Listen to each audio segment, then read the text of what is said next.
Bonjour à tous et bienvenue pour ce 8e épisode de la série Grand Tour. Aujourd'hui on va parler de l'équipe australienne Jayco Alula et on est tout de suite parti pour la rétrospective.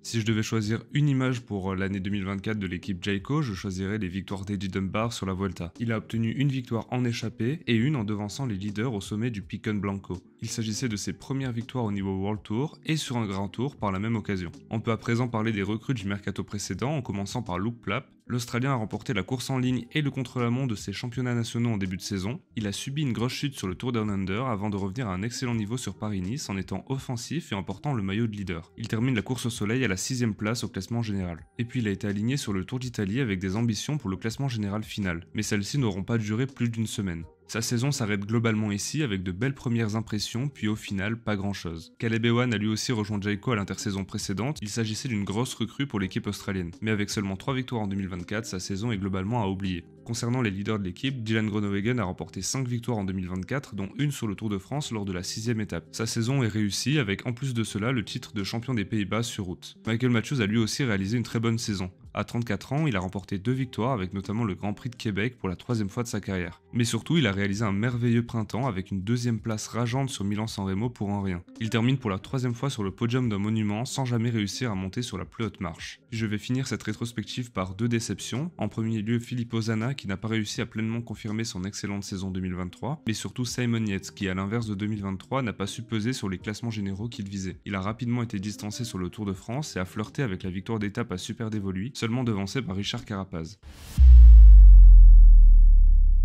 Jayco Alula enregistre 9 départs lors de cette intersaison avec un nom principal, celui de Simon Yates. À 32 ans, le frère jumeau d'Adam quitte sa formation de toujours pour rejoindre l'équipe Visma. Il s'agit de la fin d'une époque et la fin d'une collaboration. Il aura réalisé plusieurs exploits, notamment une victoire au classement général final du Tour d'Espagne, des victoires d'étape sur les 3 grands tours et plus de 30 victoires au total pour l'équipe. Il était l'un des visages de l'équipe Jayco avec Michael Matthews et bien que son départ ait rapidement été compensé comme nous allons le voir, ce dernier va bouleverser les hiérarchies au sein de l'équipe. Lawson Craddock prend quant à lui sa retraite et puis on peut compter le départ de 3 jeunes qui n'ont pas réussi à performer au plus haut niveau, Blake Quick, Jesus Peña et Rudy Porter. Et comme pour la colonne des départs, un nom domine la colonne des arrivées, celui de Ben O'Connor. Le grimpeur australien rejoindra en 2025 l'équipe Jayco après 4 années chez Decathlon AG2R. Il s'agit d'une recrue de choix au vu de son année 2024. O'Connor a remporté 3 victoires, dont 2 au niveau World Tour et une sur la Vuelta. Il va remporter la 6ème étape de cette Vuelta avec une avance considérable et s'emparer du maillot rouge de leader. Un maillot qui va garder au prix d'une résistance exceptionnelle jusqu'au soir de la 18ème étape où Roglic finira par le déposséder. O'Connor terminera 2ème au classement général de ce Tour d'Espagne, son meilleur résultat au classement général d'un grand tour en carrière. Et puis d'autres coureurs rejoignent l'équipe, à la fois des coureurs prometteurs et des coureurs intrigants. D'abord Robert Donaldson, un jeune britannique de 22 ans qui a terminé 2ème de Paris-Roubaix en 2024, et puis Alan Hatterley, le médaillé de bronze de l'épreuve de VTT olympique à Paris. Il a signé un contrat de 2 ans pour rejoindre l'équipe australienne et évoluer sur route dès 2025. À 28 ans, il s'agira d'un nouveau défi pour lui. L'équipe Jayco Alula compte 30 coureurs dans son effectif pour 2025 et comme on a pu le voir avec l'arrivée de Ben O'Connor, celle-ci permet d'entamer une nouvelle ère pour l'équipe Jayco. Le pôle dédié au Grand Tour sera tourné autour des leaders australiens Luke Plapp et Ben O'Connor, sans oublier Ed Dunbar avec sa très bonne Vuelta 2024. Concernant les sprints, on retrouve des coureurs d'expérience comme Dylan Groenewegen, Michael Matthews ou Caleb Ewan. A voir comment ce dernier arrivera à se relancer. Il faut noter que l'équipe Jayco a annoncé les coureurs qui s'aligneront au départ du prochain Tour Down Under et Caleb Ewan n'en fait pas partie. Concernant le pôle classique, on retrouvera Michael Matthews sur San Remo et certaines Flandriennes, ainsi que Max Walscheid et le jeune Jelte Kruijsen. Enfin, on retrouvera plusieurs coureurs à suivre pour des victoires d'étape comme Filippo Zana, Mauro Schmid, Chris Harper ou encore le jeune Davide de Preto.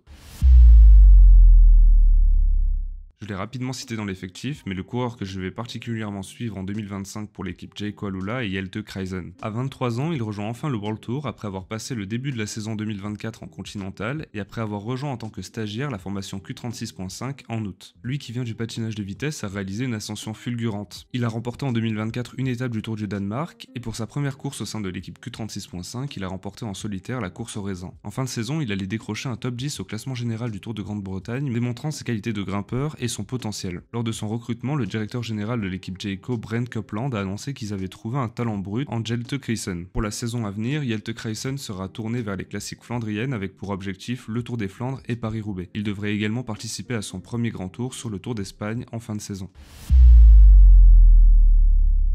On passe maintenant à la section pronostic. Le premier coureur que je vais suivre, c'est évidemment Ben O'Connor. En 2025, il devrait participer au Tour de France en tant que leader pour l'équipe Jayco Alula. Il aura de grandes responsabilités et visera le podium de la Grande Boucle au mois de juillet. Je vais également suivre Michael Matthews en espérant que ce dernier puisse enfin remporter un monument après une carrière riche en places d'honneur qui mériterait une victoire marquante. Enfin, je vais m'intéresser au Tour Down Under car il s'agit de la course la plus importante en Australie et donc une des courses les plus importantes pour l'équipe Jayco Alula. Luke Plapp et Mauro Schmid seront alignés pour jouer le classement général de l'épreuve. L'Australien est souvent très en forme en début de saison, lui qui a déjà remporté 3 fois son titre national sur route. Cette 8ème preview touche à sa fin, j'espère que celle-ci vous aura plu. On se retrouve demain pour le 9ème épisode et d'ici là, à bientôt.